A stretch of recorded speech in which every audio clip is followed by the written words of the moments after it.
Good morning students. पहले हमने सर्वनाम चैप्टर पढ़ा था, आज हम पढ़ेंगे विशेषण। विशेषण परिभाषा। विशेषण किसे कहते हैं? जो शब्द संज्ञा या सर्वनाम की विशेषता बताते हैं उन्हें विशेषण कहते हैं। जो शब्द संज्ञा या सर्वनाम की विशेषता बताते हैं उन्हें विशेषण कहते हैं। जैसे अच्छा, बुरा, बड़ा, छोटा, लाल, पीला आदि। संज्ञा सर्वनाम की विशेषता बताने वाले शब्द विशेषण कहलाते हैं। विशेषण के भेद। विशेषण के कितने भेद होते हैं? विशेषण के 5 भेद दिए हुए हैं आपके। 5 भेद होते हैं: गुणवाचक विशेषण, संख्यावाचक विशेषण, परिमाणवाचक विशेषण, सार्वनामिक विशेषण और व्यक्तिबोधक विशेषण। गुणवाचक विशेषण, संख्यावाचक विशेषण, परिमाणवाचक विशेषण, सार्वनामिक विशेषण और व्यक्तिबोधक विशेषण।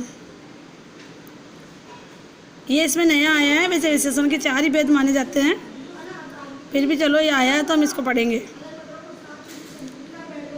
दूसरी क्लासों में आपने 4 ही भेद पढ़े हैं: गुणवाचक, संख्यावाचक, परिमाणवाचक और सार्वनामिक। ये अपने नया आया है व्यक्तिबोधक। गुणवाचक विशेषण जिन शब्दों से संज्ञा के गुण, दोष, दशा, स्वभाव, रंग, अवस्था, आकार आदि का बोध होता है उन्हें गुणवाचक विशेषण कहते हैं। जिन शब्दों से संज्ञा के गुण, दोष, दशा, स्वभाव, रंग, अवस्था, आकार आदि का बोध होता है उन्हें गुणवाचक विशेषण कहते हैं। गुण: अच्छा, भला, शिष्ट, सभ्य, नम्र, दानी, सुशील, कर्मठ आदि। दोष: बुरा, अशिष्ट, असभ्य, दुष्चरित्र, कंजूस, चोर, झूठा आदि। हाँ, ये उदाहरण है, ये हम उनके आगे लगा सकते हैं। जो विशेषण शब्द है ये विशेषण शब्द है, विशेष्य के आगे लगेंगे। ठीक है। रंग: काला, लाल, हरा, पीला, सफ़ेद, नीला आदि।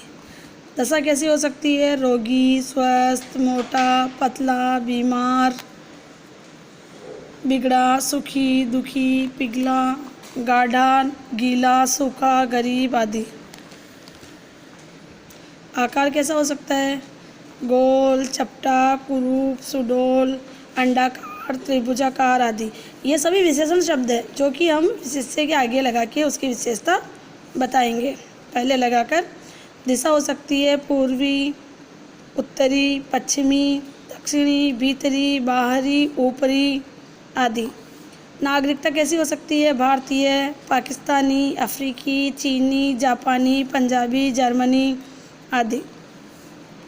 काल: काल मतलब होता है समय। नया, पुराना, ताज़ा, प्राचीन, अगला, पिछला, मौसी, आगामी आदि। आयु कैसे हो सकती है? युवा हो सकते हैं, वृद्ध हो सकते हैं, बाल हो सकते हैं, किशोर हो सकते हैं etc। स्पर्श: कोमल, कठोर, मुलायम, खुरदुरा, नम, ठंडा, गर्म आदि। स्वाद कैसा हो सकता है? खट्टा हो सकता है, मीठा हो सकता है, नमकीन हो सकता है, चटपटा हो सकता है, कड़वा हो सकता है, तीखा हो सकता है आदि प्रकार के ये गुणबोधक में आते हैं। किसी वस्तु में कैसे गुण हैं ये गुणबोधक विशेषण बताते हैं।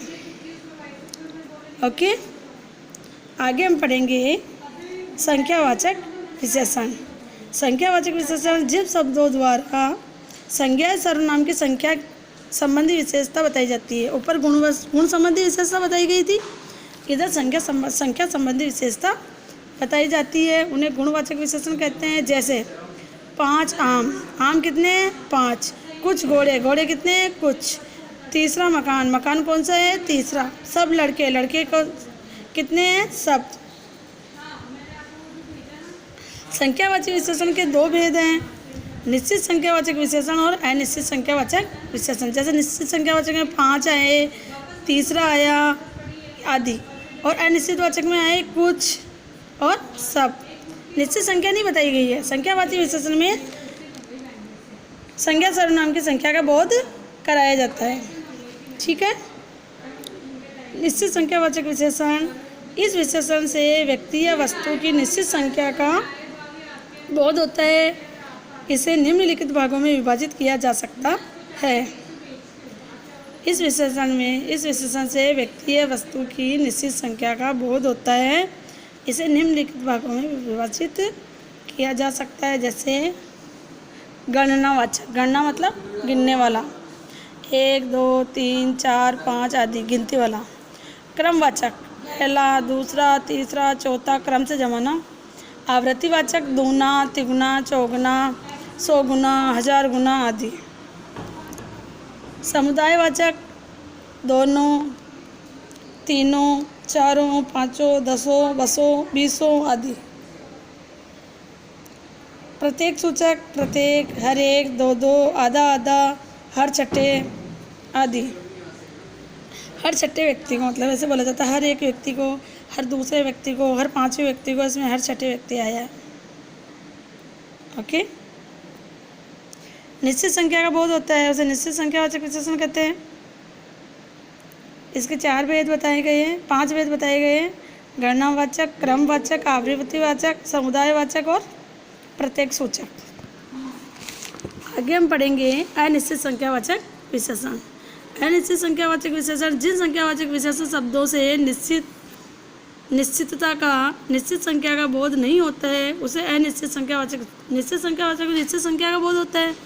यहाँ निश्चित संख्या का बोध नहीं होता है, उसे अनिश्चित संख्यावाचक विशेषण कहते हैं। जैसे कुछ लोग, कुछ में अपने को पता नहीं है कितने लोग हैं, और निश्चित में अपने को 5 2 4 आदि बताए हैं। कुछ लोग, थोड़े से फल, कुछ एक लड़के, बहुत से रुपए आदि। अनिश्चित संख्यावाचक में कोई भी वस्तु की गणनात्मक संख्या नहीं बताई जाती है। आगे हम पढ़ेंगे परिमाणवाचक विशेषण। जो विशेषण किसी वस्तु की नाप या तौल संबंधी विशेषता बताते हैं, उन्हें परिमाणवाचक विशेषण कहते हैं। ये भी 2 प्रकार के होते हैं। जो विशेषण किसी वस्तु की, परिमाण का मतलब माप तौल होता है, तो माप तौल संबंधी विशेषता बताते हैं, उन्हें निश्चित संख्यावाचक विशेषण कहते हैं। ये भी 2 प्रकार के होते हैं। निश्चित परिमाणवाचक विशेषण कहते हैं। तो निश्चित परिमाणवाचक और अनिश्चित परिमाणवाचक 2 होते हैं। जो विशेषण किसी वस्तु की नाप तौल संबंधी विशेषता बताते हैं, उन्हें परिमाणवाचक विशेषण कहते हैं। इसके 2 प्रकार होते हैं, निश्चित परिमाणवाचक और अनिश्चित परिमाणवाचक। जैसे 3 मीटर कपड़ा, 1 किलो दूध, 200 किलोमीटर की दूरी, 10 बीघा ज़मीन। 3 मीटर कपड़ा अपने को निश्चित परिमाण का बोध करा रहा है। कितना माप लिया आपने? 3 मीटर। दूध कितना लिया, कितना मापा दूध? 2 लीटर, 2 किलो। कितने किलोमीटर जाना है अपने को? 200 किलोमीटर जाना है। और कितनी ज़मीन है? 10 बीघा ज़मीन है। तो ये अपने को निश्चित परिमाण का बोध करा रहे हैं, निश्चित नाप का बोध करा रहे हैं। जैसे अब है अनिश्चित परिमाणवाचक, ये होते हैं थोड़ा पानी कितना, 1 लीटर, 2 लीटर, 3 लीटर, ये अपने को पता नहीं है, उन्होंने अपने को थोड़ा बताया है। कुछ मिठाई के कुछ पीसों की गिनती नहीं हुई है, ना किलो की गिनती हुई है, इसलिए आपने अपने को कुछ मिठाई बताई है, तो अनिश्चित परिमाणवाचक में आएंगे। 10-15 मीटर कपड़ा, फिक्स नहीं है कि 10 मीटर है या 15 मीटर है, इसलिए 10-15 मीटर कपड़ा अनिश्चित परिमाणवाचक में आया है। पूरा आनंद को मापा तोला नहीं जाता, बताया नहीं जाता कितना आनंद लिया हमने, पूरे दिन आनंद लिया, ये तो आता उसमें, बाकी पूरा निश्चित नहीं बताया गया है, इसलिए ये आएगा अनिश्चित परिमाणवाचक। सब दूध कितना दूध है, 2 लीटर, 3 लीटर, 5 लीटर, अपने को कुछ भी नहीं बताया गया है, इसलिए यहाँ पे सब दूध के बारे में बताया गया है। कल हम पढ़ेंगे, चलो आज ही पढ़ते हैं हम सार्वनामिक विशेषण। जो सर्वनाम शब्द पुरुष और निजवाचक विशेषणों को छोड़कर संज्ञा के पूर्व आते हैं, उन्हें सार्वनामिक विशेषण कहते हैं। कुल मिला के सर्वनाम शब्दों से संज्ञा शब्दों से पहले आकर, सर्वनाम शब्दों से पहले आकर उनकी विशेषता बताते हैं। सर्वनाम शब्दों की ही विशेषता बताते हैं, वो सार्वनामिक विशेषण होते हैं, इन्हें संकेतवाचक भी कहा जाता है। मैंने आपको पिछली कक्षा में पढ़ाया था यह पुस्तक अच्छी है। पुस्तक की क्या विशेषता है? यह है पुस्तक, इसकी ओर इशारा करके कहा जा रहा है। संकेतवाचक भी कहा है, मैंने बताया आपको। वह घोड़ा अच्छा है, यह वह शब्द क्या है? ये सर्वनाम शब्द है। ये किसी संज्ञा शब्द से पहले आए हैं और इसकी विशेषता बता रहे हैं। संज्ञा शब्द से पहले आकर उसकी विशेषता बताने वाले शब्द सार्वनामिक विशेषण कहलाते हैं। खिलाड़ी, वे खिलाड़ी, ये घोड़े, ऐसा आदमी, जैसा घर आदि। ये, वे, ये, ऐसा, जैसा, ये आदि सभी सर्वनाम शब्द है, इसलिए सार्वनामिक विशेषण है। व्यक्तिबोधक, व्यक्तिवाचक संज्ञा के से बनने वाले विशेषणों को व्यक्तिबोधक विशेषण कहते हैं। जैसे भारतीय सेना, भारत का व्यक्ति कौन हुआ? भारतीय। जापान का कौन हुआ? जापानी। चाइना का कौन हुआ? चीनी। जर्मन का कौन हुआ? जर्मनी। वैसे ही जयपुर का क्या हुआ? जयपुरिया। तो ये सभी व्यक्तिबोधक में आएंगे। ओके, आगे का वीडियो हम कल भेजेंगे, आगे कल पढ़ेंगे, ठीक है।